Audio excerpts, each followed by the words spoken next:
Hello dear students, welcome to my YouTube channel. I am Saurabh. This is our 20th video lecture of chapter 3 variation. In this video lecture, we will continue from question 11 of chapter variation. So watch full video lecture carefully. So let's start. बच्चों, पिछले video lecture 19 में हम लोगों ने question number 1 to 10 complete कर लिए थे और आज हम क्वेश्चन नंबर 11 से स्टार्ट कर रहे हैं और चैप्टर हमारा है वेरिएशन। तो क्वेश्चन नंबर 11 दिया है,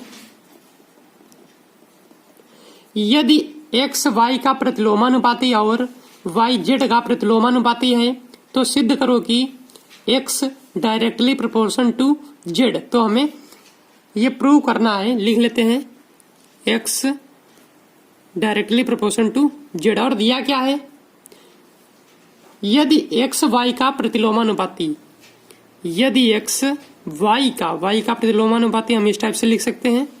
और दूसरी कंडीशन में दिया है y z का प्रतिलोमानुपाती है। तो यहाँ पर दिया है y z का प्रतिलोमानुपाती, यानी कि प्रतिलोमानुपाती कौन है, y। तो हम लिख सकते हैं 1/y किसका है, z का।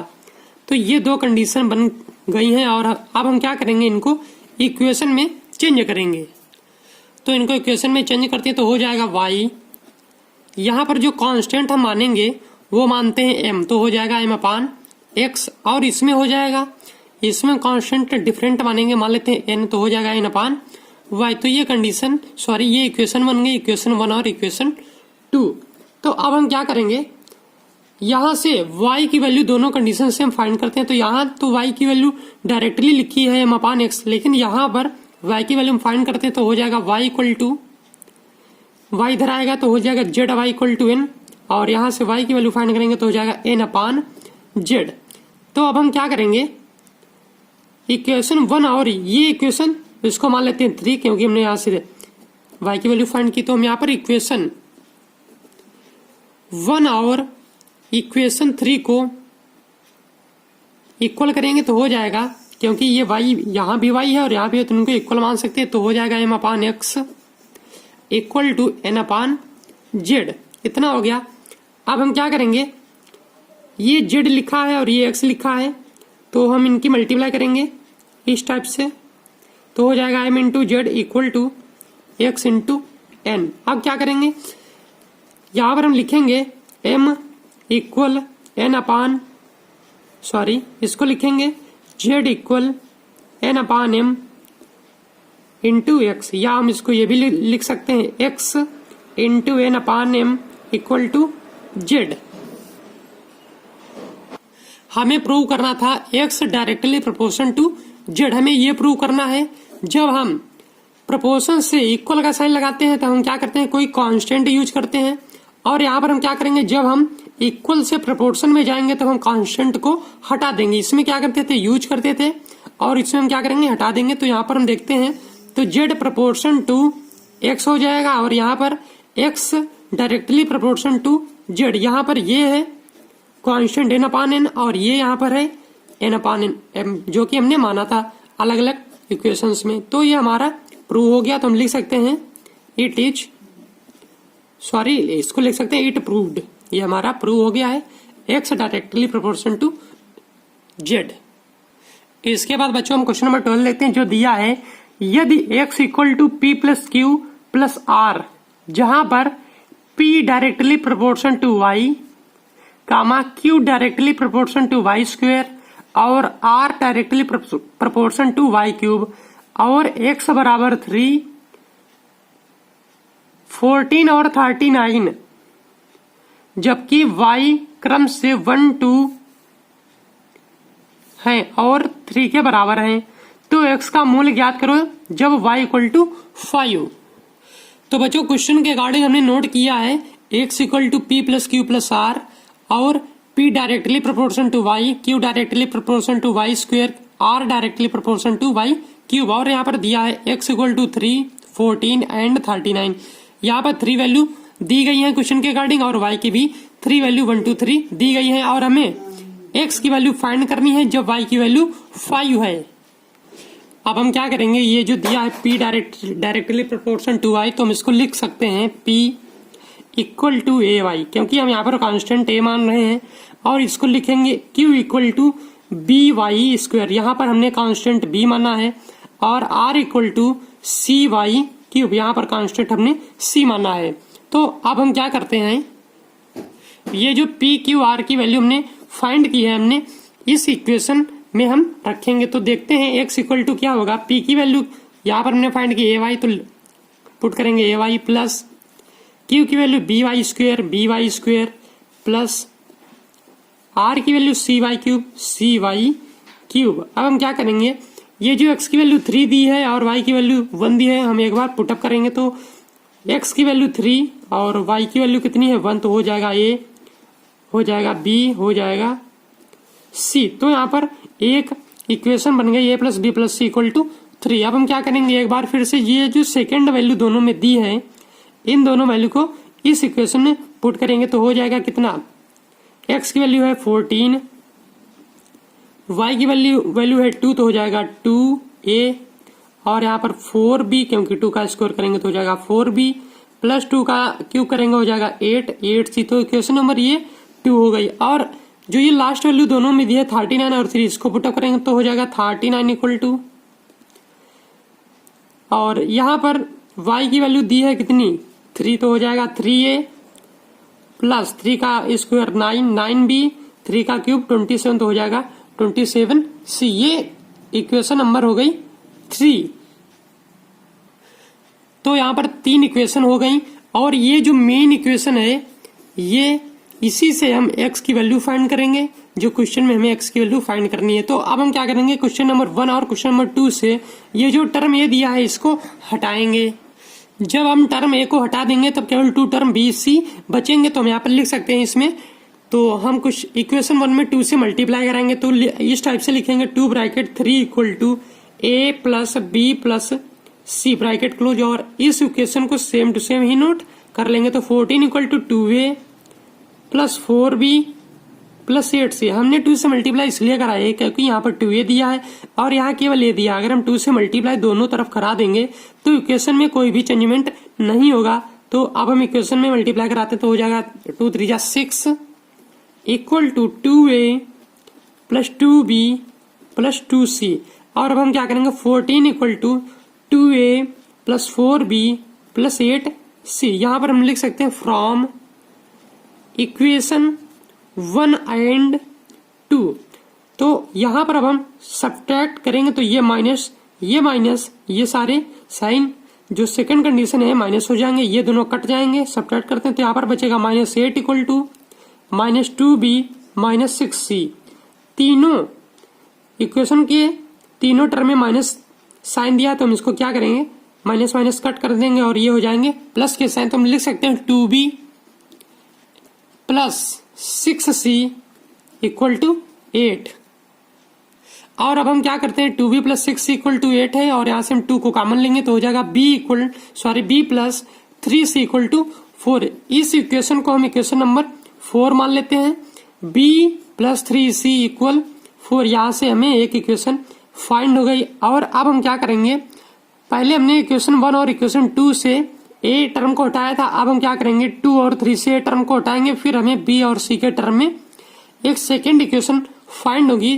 तो हम हटाते हैं, तो यहाँ पर 2 दिया है, यहाँ पर 3 दिया, तो हमें इक्वेशन 2 में 3 से मल्टीप्लाई करनी होगी और इक्वेशन 3 में 2 से मल्टीप्लाई करनी होगी। तो हम कर लेते हैं 3 bracket 14 equal to 2a plus 4b plus 8c। और जो थर्ड इक्वेशन इसमें 2 से मल्टीप्लाई करेंगे तो हो जाएगा 39 equal to 3a plus 9b plus 27c। हम यहाँ पर लिख सकते हैं फ्रॉम इक्वेशन 2 एंड 3। अब हम मल्टीप्लाई कराते तो हो जाएगा 14 3 जा 42 इक्वल टू 3 2 जा 6a plus 12b plus 24c।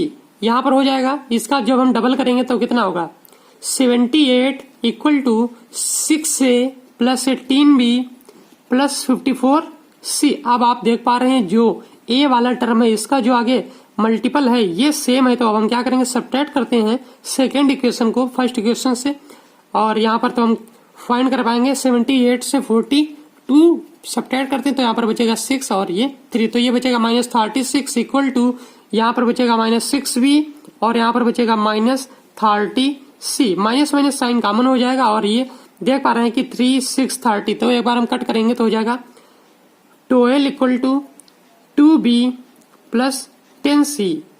एक बार 2 से हम कट करेंगे तो हो जाएगा 2 6 प्लस b प्लस 5c, इतना हो गया। अब हम इस इक्वेशन को इक्वेशन नंबर मान सकते हैं 5, ये इक्वेशन हम मान सकते हैं इसको क्या 5, और यहाँ पर आप देख पा रहे हैं 4 और 5 इक्वेशन जो है वो बी और सी के टर्म में है। तो बच्चों हमने इक्वेशन 4 और इक्वेशन 5 जो है बी और सी के टर्म में फाइंड की थी अभी, और अब हम क्या करेंगे फ्रॉम इक्वेशन 4 एंड 5 से हम बी और सी की वैल्यू फाइंड करेंगे। तो किस टाइप से फाइंड करेंगे, हम नोट करेंगे b plus 3c equal to 4 और यहाँ पर b plus 5c equal to 6। आप यहाँ पर देख पा रहे हैं हम इनको सब्ट्रैक्ट अगर कर दें तो हम c की वैल्यू फाइंड कर पाएंगे। तो ये माइनस चिन्ह, ये माइनस चिन्ह, ये भी, तो हो जाएगा -2c इक्वल टू -2। यहाँ से हम c को फाइंड कर पाएंगे -2/2 इक्वल टू 1, तो ऐसे हम c की वैल्यू आसानी से फाइंड कर पाए हैं 1। ये माइनस साइन कट जाएगा तो हो जाएगा प्लस, तो ये c की वैल्यू हो गई 1। अब हम c की वैल्यू किसी भी इक्वेशन 4 या इक्वेशन 5 में अगर हम पुट कर दें तो हम b की वैल्यू भी फाइंड कर सकते हैं। तो हम पुट करेंगे इक्वेशन नंबर 4 में, तो b plus 3c equal to 4 put करते हैं तो लिखेंगे b plus 3 into 1 equal to 4। b plus 3 into 1 हो जाएगा 3 equal to 4, b equal to 4 minus 3 और b इक्वल टू हो जाएगा 1। तो यहाँ से b की वैल्यू भी हमें 1 फाइंड हो गई। अब हम क्या करते हैं, जो हमने अभी इक्वेशन बनाई थी उसमें b और c की वैल्यू पुट करेंगे, वहां से हम a की वैल्यू फाइंड कर पाएंगे। तो बच्चों यहाँ पर हमने 3 इक्वेशन बनाई थी, तो यहाँ पर 3 इक्वेशन है, a plus B plus equal to 3 और 2a plus 4b plus 8c equal to 14, 3a plus 9b plus 20, 7c equal to 39। तीनों में से हम कोई भी इक्वेशन ले लें और उसमें b और c की वैल्यू पुट कर दें तो हमें a की वैल्यू फाइंड होगी। अगर आप तीनों इक्वेशन में पुट करेंगे तो a की वैल्यू सेम ही फाइंड होगी। तो हम इक्वेशन 1 लेते हैं जो कि थोड़ी इजी है, plus B plus C equal to 3, और वहां से हम a की वैल्यू फाइंड करेंगे। तो बच्चों हमने यहाँ पर नोट कर लिया a plus B plus C equal to 3 और यहाँ से हम a की वैल्यू फाइंड करेंगे, b की वैल्यू यहाँ से हम 1 पुट करेंगे और यहाँ से c की वैल्यू 1, तो हो जाएगा a की वैल्यू इक्वल टू 3 माइनस 2, ये 1 1 2 हो जाएगा और यहाँ से a की वैल्यू हम फाइंड कर पाएंगे कितनी 1। a और b और c तीनों की वैल्यू 1 है, और हमने जो आपको बताया था कि हमारे पास एक मेन इक्वेशन है, जो इक्वेशन है ये a equal to A Y plus B Y square plus C Y cube, ये हमारी मेन इक्वेशन है जो हमने स्टार्टिंग में बनाई थी क्वेश्चन के अकॉर्डिंग। तो अब हम क्या करेंगे, हमें फाइंड करनी थी x की वैल्यू जब y इक्वल टू दिया था कितना, y इक्वल टू दिया था हमारा 5, क्वेश्चन के अकॉर्डिंग y इक्वल टू दिया है 5 और हमें x की वैल्यू फाइंड करनी है। तो हम इस मेन इक्वेशन में वैल्यू पुट करेंगे तो हो जाएगा x इक्वल टू a की वैल्यू है 1, y की वैल्यू यहाँ से 5 पुट करेंगे प्लस b की वैल्यू 1, और यहाँ से दिया है y स्क्वायर, तो y स्क्वायर का मतलब 5 का स्क्वायर हो जाएगा 25, और यहाँ पर c की वैल्यू 1 हमने फाइंड की है ये, और y क्यूब का मतलब होता है कितना 5 का क्यूब यानी कि 125। और अब हम क्या करेंगे 5 × 5 प्लस 25 × 25 प्लस 125 इंटू 1 हो जाएगा 125। तो यहाँ पर जब हम ऐड करेंगे तो ऐड करने के बाद हम फाइंड करेंगे 155, क्योंकि 125 प्लस 25 हो जाएगा 150 प्लस 5 155। तो हमारा x का फाइनल आंसर हो गया 155। बच्चों इसके बाद हम क्वेश्चन नंबर 13 देखते हैं जो दिया है, यदि x क्यूब के अनुसार y विचलित हो और जब y equal to 2c x equal to c, तो x और y के बीच संबंध स्थापित करो तथा y का मान ज्ञात करो जब x बराबर दिया हो 2c। ये क्वेश्चन आया है यूपी बोर्ड एग्जाम 1985 में। तो बच्चों क्वेश्चन के अकॉर्डिंग हमने नोट किया x cube directly proportion to y, y equal to 2c, x equal to c, और हमें रिलेशन फाइंड करना है x और y के बीच में, और y की वैल्यू फाइंड करनी है जब x इक्वल टू 2c दिया हो। तो ये जो इक्वेशन 1 हम इसको मान रहे हैं, इसको हम क्या करेंगे इक्वल इक्वेशन जो हम इक्वल लगाएंगे, तो इक्वल लगाने के बाद हम क्या लिखते हैं, एक कांस्टेंट जिसको हम एम मानते हैं और एम वाई, तो ये हो गया। और यहाँ पर एक्स और वाई की वैल्यू दी है तो हम इसमें पुट करेंगे एम की वैल्यू फाइंड करने के लिए।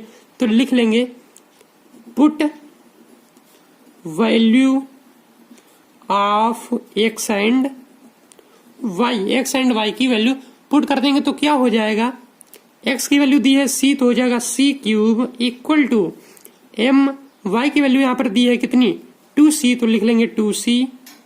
और यहाँ से हम m की वैल्यू फाइंड कर पाएंगे c क्यूब अपान 2c, एक पावर कट करेंगे तो यहाँ बचेगा कितना 2, तो हो जाएगा c स्क्वायर अपान 2। तो m की वैल्यू हो गई c स्क्वायर अपान 2।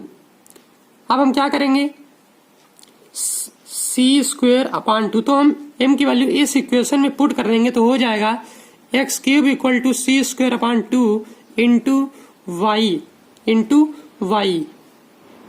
और अब हम क्या करेंगे, ये जो 2 अपान में दिया है इसको इस साइड में ले आएंगे तो हो जाएगा 2x cube equal c square Y. ये तो हो गया x और y के बीच में रिलेशन, जो हमें एक संबंध बनाना था, जो कि हो गया 2x cube equal to c square Y. और हमें क्या करना है, जब x की वैल्यू 2c दी हुई हो तो हमें y की वैल्यू फाइंड करनी है। तो हम x की वैल्यू 2c यहाँ पर पुट कर देंगे और c स्क्वायर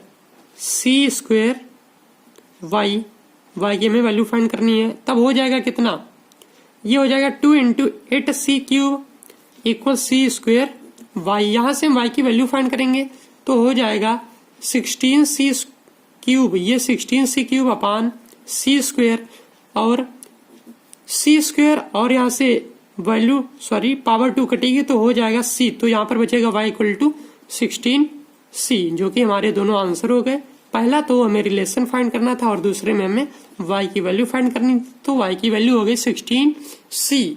बच्चों इसके बाद हम क्वेश्चन नंबर 14 देखते हैं, जो दिया है यदि X square directly proportion to Y cube और x इक्वल टू 3 जबकि y इक्वल टू 4 तो x और y के बीच संबंध ज्ञात करो। ये क्वेश्चन आया है यूपी बोर्ड एग्जाम 1982 में।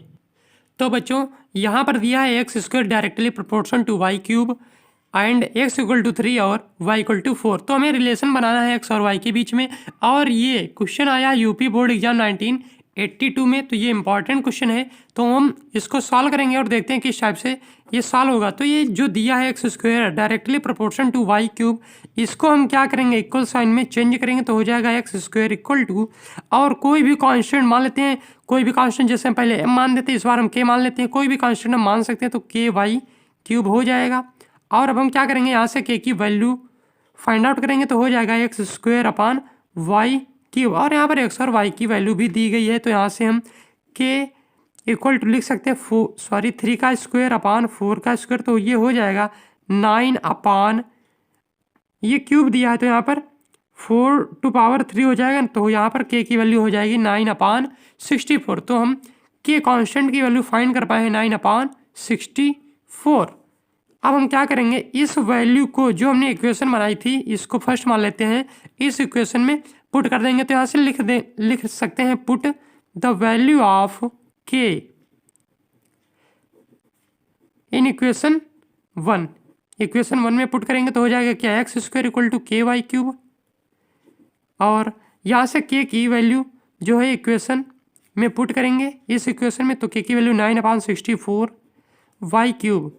अब हम क्या करेंगे, ये मल्टीप्लाई इस साइड में कर देंगे तो हो जाएगा 64 X square equal to 9 Y cube. तो ये हमारा आंसर हो गया, जो कि हमें एक्स और वाई के बीच में रिलेशन बनाना था। इसके बाद बच्चों क्वेश्चन नंबर 15 देखते हैं, जो दिया है यदि X directly proportion to Y तो सिद्ध करो X square minus Y square directly proportion to X Y. ये क्वेश्चन यूपी बोर्ड एग्जाम 1981 और 2001 में आया हुआ है। तो बच्चों क्वेश्चन के रिगार्डिंग हमने नोट किया, if X directly proportion to Y cube, और हमें प्रूव करना है X square minus Y square directly proportion to X Y. तो हम क्या करेंगे, इसको हम इक्वेशन में चेंज करेंगे तो हो जाएगा X equal to M Y, M हमने कांस्टेंट माना है तो यहाँ पर लिख सकते हैं एम इक्वल टू कांस्टेंट। और अब हम क्या करेंगे, जो ये इक्वेशन है इक्वेशन 1 मान लेते हैं, इसके दोनों तरफ हम क्या करेंगे स्क्वायर, तो स्क्वेयरिंग बोथ साइड्स, दोनों तरफ हम स्क्वायर कर देंगे तो हो जाएगा X square equal to M square Y square. इतना कर लिया। अब हम क्या, हमें प्रूव करना है X square minus Y square, तो हम इस इक्वेशन में दोनों तरफ वाई स्क्वायर अगर माइनस कर दिए तो हमें ये टर्म फाइंड हो जाएगा। तो हम यहाँ पर लिख सकते हैं subtract Y square both sides, दोनों तरफ हमने क्या किया, वाई स्क्वायर सब्ट्रैक्ट किया तो हो जाएगा X square minus Y square equal to M square Y square minus Y square. इतना कर लिया। अब हम क्या करेंगे, इस इक्वेशन से y की वैल्यू फाइंड करेंगे तो यहाँ से y की वैल्यू आ जाएगी x अपान m। इतना हो गया। उससे पहले हम क्या करते हैं, यहाँ से वाई स्क्वायर कॉमन लेंगे और हो जाएगा एम स्क्वायर माइनस 1। इतना समझ गए होंगे आप। और अब हम क्या करेंगे, जो ये वाई स्क्वायर लिखा है, ये वाला जो वाई स्क्वायर, इसको हम लिख सकते हैं वाई इंटू वाई, क्योंकि वाई स्क्वायर को वाई इंटू वाई लिखा जा सकता है, एम स्क्वायर माइनस 1। अब हम क्या करेंगे, जो हमने इक्वेशन 1 से y की वैल्यू फाइंड की है, y इक्वल टू एक्स अपान एम, इसको हम इसमें पुट कर देंगे y इंटू इस y में हम इस वैल्यू को पुट करेंगे तो हो जाएगा x upon M, M square minus 1। इतना हो गया। अब हम क्या करेंगे, ये जो m दिया है इसको अगर हम इसके नीचे लिखें तब भी वो डिवाइड में रहेगा, चाहे इसके नीचे लिखें तब भी वो डिवाइड में रहेगा, क्योंकि बीच में मल्टी का साइन है। तो हम इसको लिख सकते हैं x इंटू वाई, इसको लिख सकते हैं एक्स वाई, और एम स्क्वायर माइनस 1 अपान एम, क्योंकि ये पूरा टर्म तो अभी भी एक कांस्टेंट है, क्योंकि कांस्टेंट की वैल्यू कोई भी डिजिट टाइप की हो सकती है। तो यहाँ पर हमने कांस्टेंट ये भी है, तो ये पूरा टर्म कांस्टेंट हो गया। अब हम क्या लिख सकते हैं, X square minus Y square. अब हम इक्वल साइन से प्रोपोर्शन साइन में जाएंगे तो कांस्टेंट हट जाएगा और एक्स वाई आ जाएगा। तो जो हमें प्रूव करना था, X square minus Y square directly proportion to X Y, तो वो हमारा प्रूव हो गया है ये। तो हम लिख सकते हैं इट प्रूव्ड, इसको हम लिख सकते हैं इट प्रूव्ड। तो बच्चों आज के वीडियो लेक्चर में इतना ही, और आज हमने इस वीडियो लेक्चर में क्वेश्चन 11 to 15 तक कवर कर लिए हैं, और ये हमारा लेक्चर होगा 20 लेक्चर होगा, और ये है हमारा 20 लेक्चर का चैप्टर 3 का पार्ट 2। चैप्टर 3 है हमारा वेरिएशन। आपको समझ में आ गया होगा वेरिएशन चैप्टर। इसको हम हिंदी में कहेंगे विचरण। विचरण मीन्स होता है चलना या गमन करना, कुछ भी आप मान सकते हैं।